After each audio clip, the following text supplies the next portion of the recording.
Hey guys, what's up? Welcome back to my channel. It's Jacoby and I'm back with another story time. So this is the story about what D1 volleyball really is like. Okay, so first of all, let's start with the stages of the season. First of all, pre-season. Pre-season is hell on earth, just to be real. Like, I'm gonna be so honest with you. I'm not gonna be like, oh, look, it's so much fun. No, it's not fun. Like, and it's not meant to be fun. Like, it's really just there to, like, you're conditioning, you're grinding, and it's just like volleyball, volleyball, volleyball, volleyball all the time.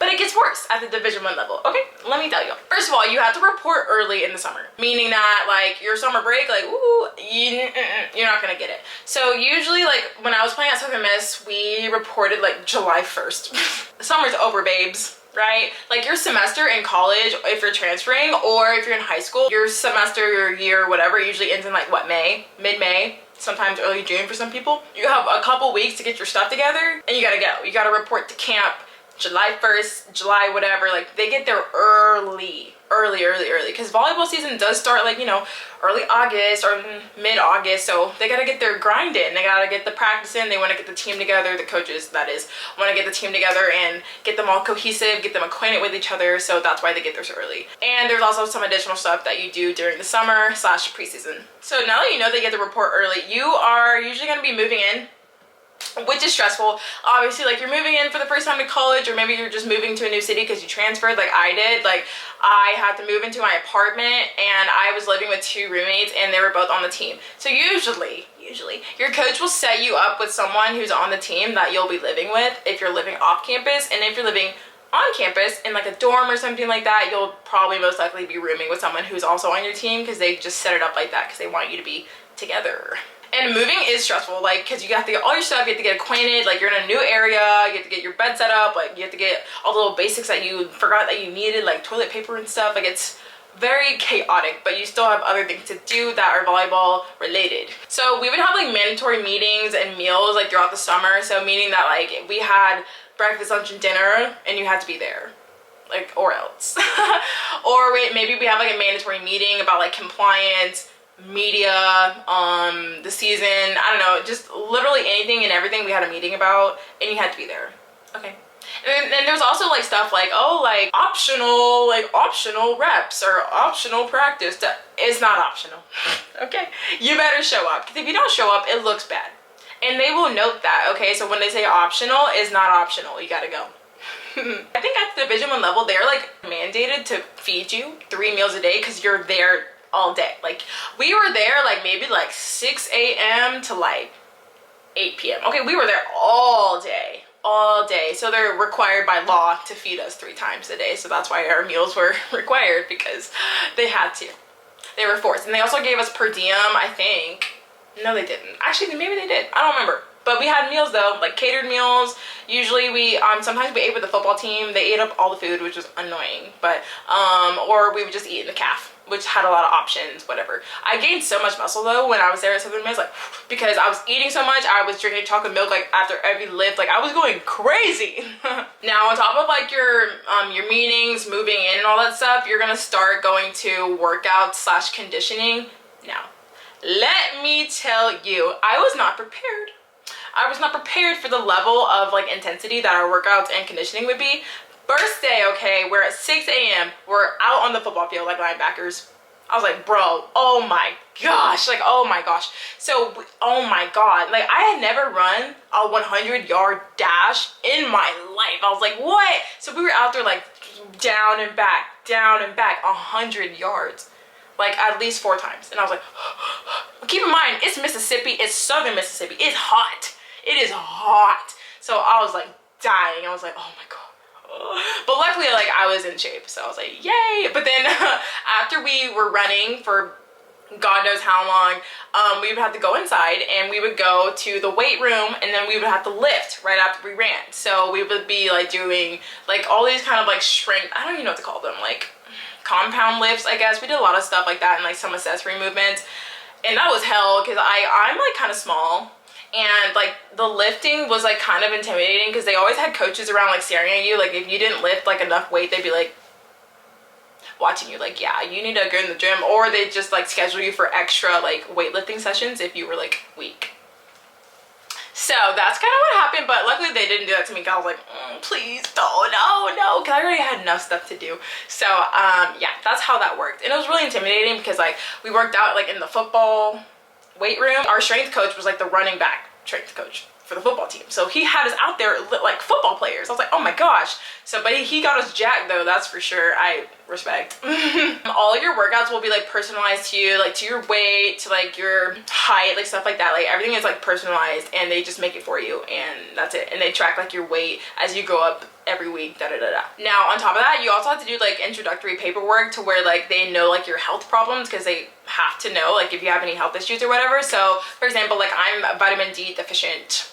So they found that in my blood work because they take your blood, okay, and they'll run tests and they'll see like what you're deficient in, so they make sure that you're healthy or as healthy as you can be. So after every lift, my trainer would come up to me and be like, okay, it's like pill time. I was like, yay! So she would give me my vitamin D supplement because I was deficient. So I don't know, that's also something that they did. Now on top of your workouts and runs, like that would usually happen in the morning, early morning, because obviously like we could not be out there like midday because someone would have had a heat stroke, swear. So we were out there in the morning, like early morning, 6 a.m. and we'd probably end around like 9, 8, something like that. So after that we'd go straight to breakfast, to the calf, and then you probably have like maybe an hour or two before we had practice. And keep in mind, this is all in one day. Don't get it twisted. This is all in one day. We would usually go to breakfast 2 hours past and we have practice. But in those 2 hours, you would think, oh, Jacoby, like you went back and you were resting. No. We had class. So usually when you are D1 and you're there in the summer, you're taking summer classes because if you don't, you'll be behind because of how much class you miss like during the season. So you take summer classes. So I was taking, I think maybe 1 or 2 summer classes. It was like an easy like little literature class or whatever. Everyone was in there, like pretty much everybody. Like there was like at least 8 of my teammates in there. Yeah, summer classes are a thing. And that's what we did in between the workouts and practice. And then right after class, we go straight to the gym, get ready for practice. We have to go down to the trainer, get your ankles taped, get all that stuff ready, and then you go out to practice. 3 hours probably, and then after that, we would just eat, and then you go home. Some days you would have to work out in the morning, but then you have to go straight to working the camps. So a lot of D1 schools run like camps that are like elite camps, camps for like teams, team camps, like stuff like that for kids, basically, whatever, or prospects that they're trying to recruit. But guess who has to work? Guess who's the camp staff? Guess who has to work them? Oh yeah, us. So we had to work the camps like all day. We would have to take our group to lunch. Like we were like camp counselors for real. I mean, we got paid for it, thank God. Obviously it wasn't free labor because yeah, we had to work camps and then after that we would have practice. It was hell, okay. And then also we had like this thing called the 5 lap test. I think it was like 1.5 miles, and it was like each like lap you did, like you had to do it in a certain time, but every time the amount of time got shorter. That was hell, because I almost did that. Like I thought my ankle was broken at that point, but I still ran it and I slayed and I obviously made it. Okay, so let's move on to the part of the season where out of conference play starts and school is starting up too. So basically at this point you're gonna be traveling to tournaments. Like for example, the first week of school that I was playing D1, we traveled to Denver, Colorado, and I missed like the first week of school.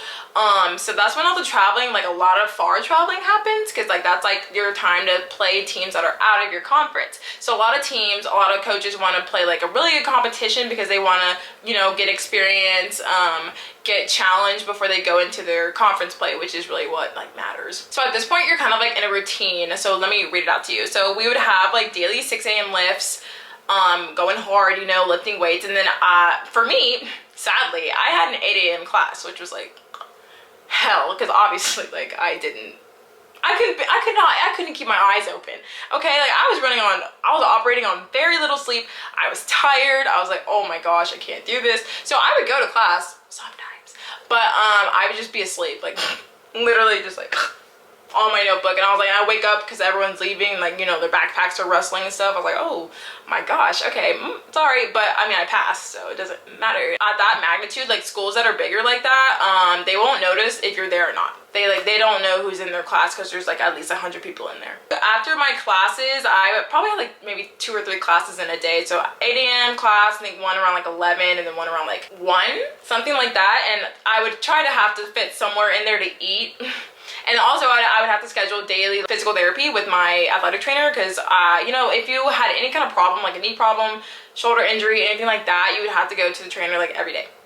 So I had to schedule that in somehow, and then eat somewhere in the day. But then I would have to go to practice later that night, and we usually practice like 5 to 8 o'clock, 3 hours. And by that time, 8 o'clock, it's late and I have to go to bed, probably within the hour or two, because then I have to wake up again to go to weights at 6 a.m. So it was like an endless cycle of hell. And at the same time, you're like traveling and stuff. So in like traveling does make you tired, like being on a plane all the time, all that stuff, like oof. And also throwing school into that mix, it's like, oh my gosh. So basically how I got my schoolwork done is, and I honestly was posting YouTube videos at that time, like somewhat, but I just really did not have it. I obviously just did not have the time. It was bad. I could have made the time, but I was just so like overwhelmed. I was like, crying a lot, so. Anyways, you have to like find time to do it on the road. So I remember writing a paper, like I had to write a paper on the bus, and then we got stranded somewhere, and then somehow our hotel wasn't right, and I was like, oh, I don't have time for this. I forgot my laptop. I was like, oh my god, like does anyone have a laptop? I need a laptop to write this paper. It's due 11:59, had not started. And that was my fault, obviously. So I was writing a paper like on the side of the road, because I had to get it done. Like that's just that, it is what it is. Or like you'd have to do your homework like in the airport, like lobby, like the waiting area, the terminal, I don't know.